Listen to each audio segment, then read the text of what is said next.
दोस्तों, आज हम बात करेंगे प्रार्थना की शक्ति विषय पर। प्रार्थना हमारे अंतर्मन की एक भोली सी पुकार है उस परम प्रभु के आगे। इसे हमारे अवचेतन के कचरे को साफ करने की क्रिया भी समझा जा सकता है। प्रार्थना हर मनुष्य की आंतरिक खुराक है। धार्मिक सोच के नजरिए से प्रार्थना हमारी जिंदगी में शुभ और मंगलमय असर लाती है। आजकल दुनिया में अधिकतर लोग अपने आप के साथ जुड़े रहने की जरूरत को भूलते जा रहे हैं। हर कोई प्रेम की भूख के कारण दुनिया में दौड़ा जा रहा है। सब यही तो सोचते हैं ना कि बाहर कोई हमारा दोस्त, हमारा अपना, हमारा कोई हमदर्द ही हमारी जिंदगी का सारा दुख दूर कर दे। दुख दर्द बांटना कोई गलत बात तो नहीं, और हाँ, हम एक दूसरे से उम्मीद भी रखते हैं, लेकिन अक्सर नाउम्मीदी ही हाथ लगती है।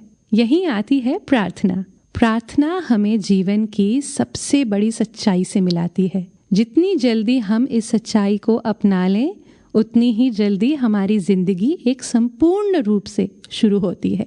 कई लोग प्रार्थना को बेकार या फिर कमजोर लोगों की चलने की छड़ी समझते हैं। असलियत में प्रार्थना हमें अपने पैरों पर खड़ा करती है और इससे हमें अपने आप पर पूरा भरोसा होने लगता है। इसका एक अच्छा उदाहरण है, अगर हम रात को अपने सेल फोन को चार्ज करना भूल जाएं, तो सुबह तक ये तो पक्का ही है कि हमारा चहेता मोबाइल परलोक पहुंच ही जाएगा। ऐसा कैसे हुआ? इसलिए ना कि उसकी बैटरी खत्म हो गई। ठीक उसी तरह है हमारा मन। जब हम प्रार्थना करते हैं, तब प्रार्थना की शक्ति से हमारे दिल, दिमाग, शरीर और आत्मा को ऊर्जा मिलती है। हमारा दिमाग एक कंप्यूटर की तरह है, जिसमें हम एक मूल्यवान सच्ची प्रार्थना डाउनलोड कर सकते हैं जो हमारे लिए ही लाभदायक होगी। हम अक्सर भूल जाते हैं कि भगवान तो हमारे मन में ही बसते हैं।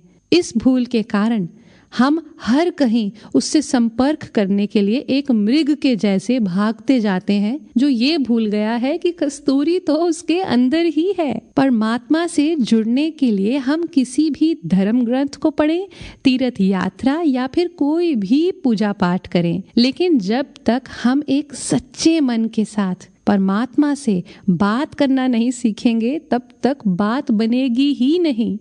और इसका सबसे सरल, सीधा और सच्चा साधन है प्रार्थना। हर इंसान के अंदर एक भोला भाला बच्चा होता है, और प्रार्थना हमारे मन में छिपे उसी बच्चे की बात को परम प्रभु तक पहुंचाने का एक माध्यम है। ये तो एक फोन कॉल की तरह है, जिस पर आपको कभी भी रिचार्ज नहीं कराना पड़ेगा।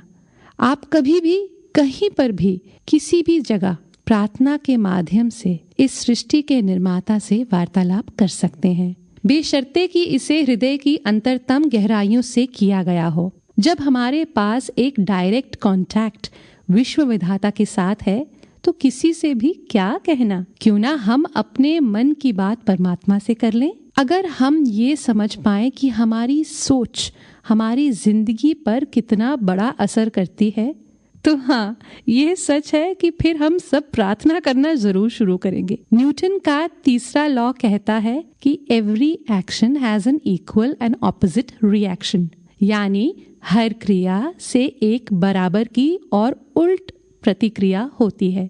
यही सिद्धांत प्रार्थना पर भी लागू होता है।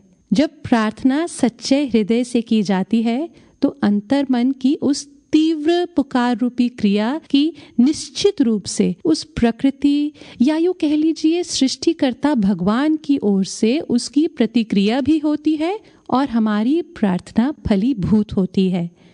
लेकिन प्रार्थना करने में सबसे अहम बात यह है कि वो केवल मुंह से प्रार्थना के शब्दों को दोहराने तक ही सीमित ना हो। जरूरी बात यह है कि उस परम प्रभु के आगे एक भोले एवं सरल बालक की भांति निश्चल और निष्कपट भाव से उस प्रार्थना को किया जाए। जब इस तरह शरणागति के भाव से एक भोला बच्चा अपनी बात अपने परम पिता से कहता है, तो ऐसे में भला कौन सा पिता अथवा माता उसकी बात को अनसुना कर सकता है।